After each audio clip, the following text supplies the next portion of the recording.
Bismillahirrahmanirrahim. Cara aneh jawab TWK, soal ke-40.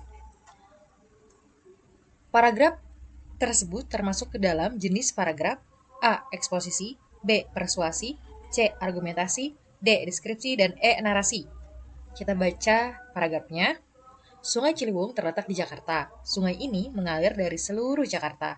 Sayangnya, Sungai Ciliwung dipenuhi tumpukan sampah. Tumpukan sampah di sungai dihinggapi lalat. Lalat itu selalu berterbangan ke perumahan warga. Selain itu, tumpukan sampah itu juga menyebarkan bau yang sangat menyengat. Sungguh pemandangan yang tidak mengenakan. Oke, silahkan kalian berpikir, aku kasih waktu 10 detik.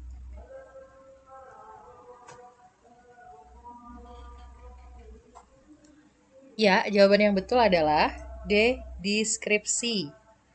Untuk soal seperti ini, baca dari pertanyaan, pilihan ya, seperti biasa, lalu kita baca paragrafnya untuk menghemat waktu. Mendeskripsikan keadaan Sungai Ciliwung yang tertumpuk sampah. Nah, coba lihat penjelasan dari deskripsi, menggambarkan objek, tempat, atau situasi dengan detail. Detailnya di mana? Sungai Ciliwung di Jakarta tempatnya. Dia bilang sungai ini mengalir. Setiap paragrafnya, terus dia bilang juga ada sampah, detail banget. Terus ada sampahnya tuh ada lalatnya. Terus itu dia ceritain lagi lalatnya ke perumahan warga. Nah, habis itu dia ceritain lagi ke perumahan warga yang sangat menyengat baunya. Baru dia bilang lagi pendapat dia, pemandangannya tidak mengenakan. Jadi jelas ya, ini berupa tempat Sungai Ciliwung dengan keadaan tumpukan sampah, terus secara mendetail agar kita dapat menggambarkan atau mengimajinasikan. Ini penting nih. Dapat menggambarkan atau mengimajinasikan. Cirinya menggunakan bahasa yang melukiskan, mengandalkan panca indera. Nah, ceritanya, cerita perjalanan atau deskripsi benda. Sedangkan ini tempat ya. Nah, untuk menjawab soal seperti ini, tentu kita harus tahu penjelasan, ciri atau contoh eksposisi, persuasi, argumentasi, dan narasi. Aku sudah ringkasin buat kalian. Walaupun aku tahu kalian pasti sebenarnya sudah hatam yang ini. Nah, untuk eksposisi, menyampaikan informasi dan penjelasan tentang suatu topik. Ini bersifat objektif dan fakta, biasanya penjelasan, definisi atau deskripsi tapi yang ilmiah gitu. Artikel penelitian atau penelitian. Nah, gampangnya langsung lihat contoh ya. Kalau itu berupa artikel ilmiah atau penelitian, biasanya jawabannya mengacu pada eksposisi. Argumentasi yaitu menyampaikan atau membela pendapat atau pandangan dengan alasan tertentu.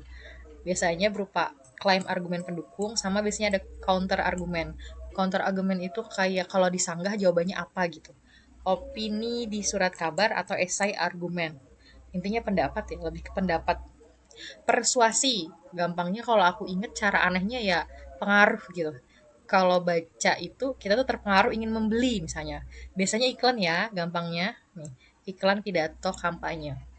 Dan narasi terakhir, narasi ini lebih ke cerita. Cirinya punya alur, tokoh latar atau konflik. Contohnya gampang, novel sama cerita pendek. Ya, oke. Paling kalau dulu aku kesulitan misalkan di bagian narasi atau deskripsi. Tapi kalau lihat ringkasan yang ini, aku jadi gampang. Kalau itu mendeskripsikan sesuatu berarti deskripsi. Kalau itu ada alur cerita, aku milihnya narasi.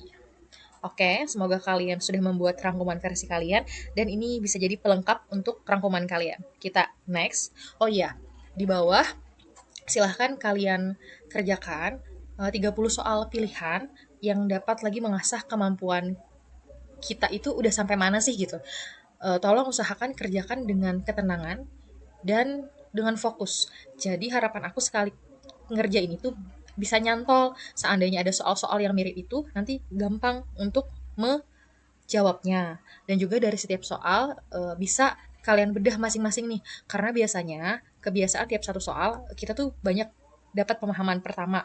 Kayak dari sini, kita nggak cuma tahu jawabannya, tapi kita menjelaskan masing-masing pilihan A, B, C, D, agar nanti kalau dia dibolak-balik, kita bisa jawab.